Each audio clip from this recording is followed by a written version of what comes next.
Hello, everybody! Bedrock Basics, episode number 12. Today we're having some fun with raids. Now, here you can see a Pillager Outpost, or Pillager. I get confused, but it's the gray guys with crossbows. Anyway, they spawn on the tower here, and what we want to do is create a mechanism that we can kill captains, which will give us the ill omen, and the ill omen will spawn a raid. A raid can kill a village, so we're going to create our battlefield to safely fight the raids without losing a village. And the first step was create the battlefield. So here you can see I've created a framework in an area where the cobblestone is just the outline of the zone I wanted, and then I've filled it in because I don't want to wreck that lovely village that's close by. I've filled it in with just a square structure, and I'll show you in a moment that it's hollow. There's stairs that come up to this platform, and this platform is well safe of the village, so if a raid's here they're not going to murder all the civilians. Left this window open just to show you that underneath it's actually hollow. I did light it up to minimize the number of mobs like zombies and skeletons and creepers that are going to show up. But we're going to seal it off, and I seal it off with cobblestone and dirt. I don't just use dirt because as time goes on, if creepers do spawn up here, they will blast through a whole lot of dirt, whereas stone has a much higher blast resistance. So if accidents happen, it'll minimize how much of a blast we'll have to repair. Okay, and then after we have our battlefield plan, we have our structure. And I'll show you shortly on why I'm not going to bother linking whose structural inspiration I took for this.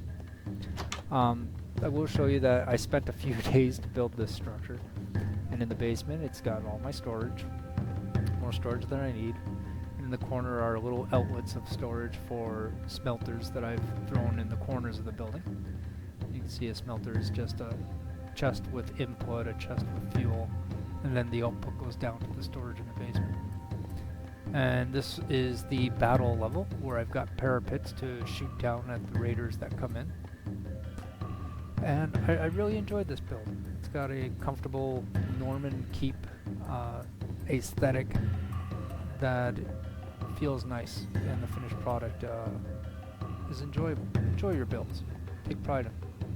And I've got a single villager at the top of the center of the tower, and that villager will enable me to start a raid once I kill a captain, like so.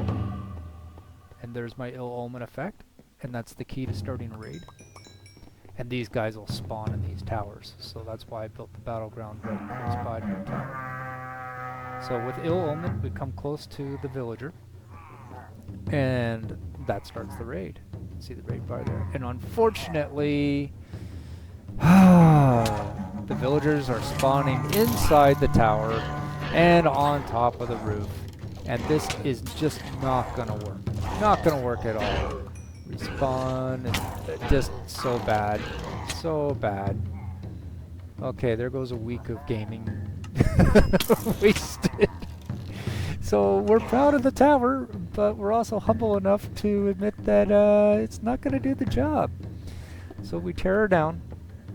Take pride in your work, but be humble enough to know when you've made a mistake. And this is just not going to do. Back to the drawing board. Take her down, and let's try tower style number 2. There we've got the villager isolated in a nice little booth there. He's got a workstation over top of his head.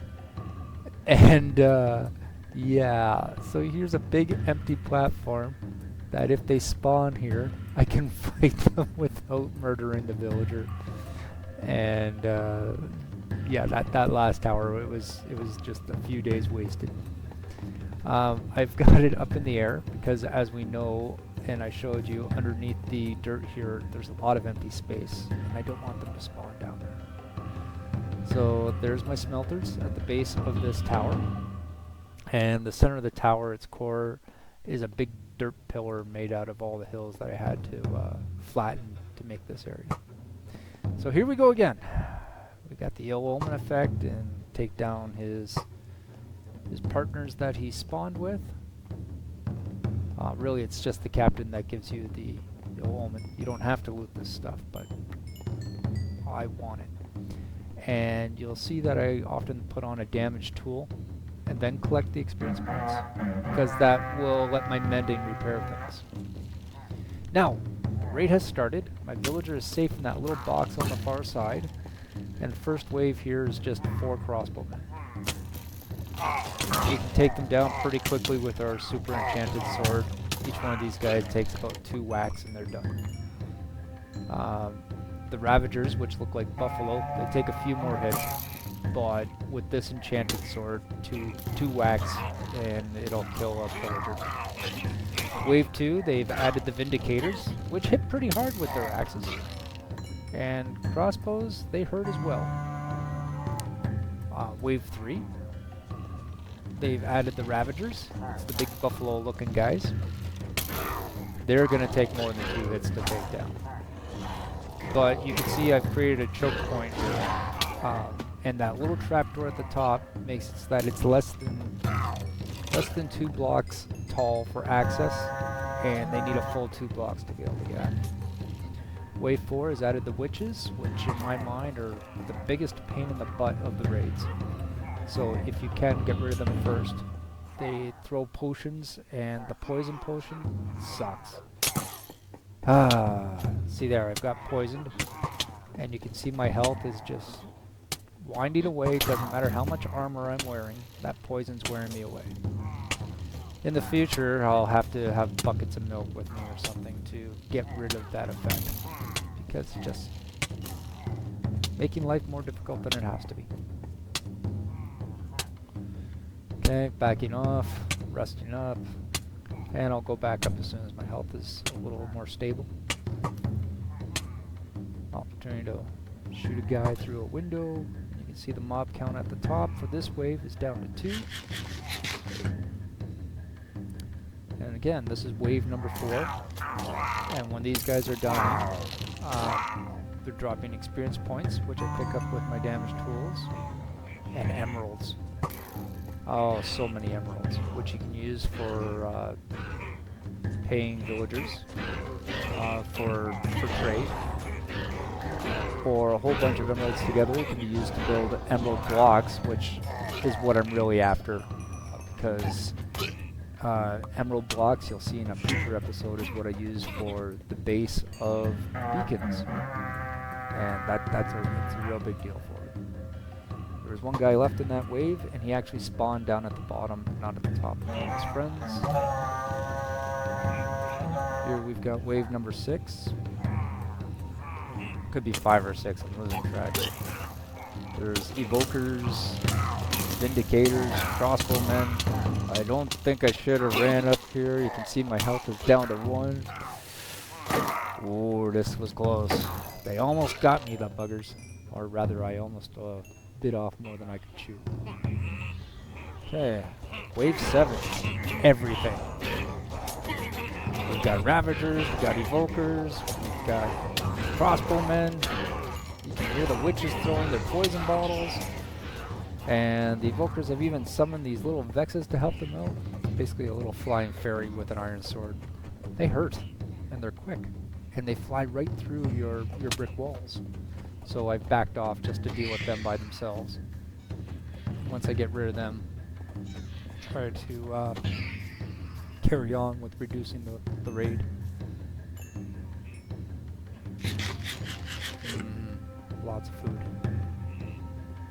Okay, you can see the raid's getting low on that raid bar. And backed off to heal a bit, then back into the fight. Down to 2 guys. 1 in the corner. Not much help. But we got that last guy. And that's raid victory.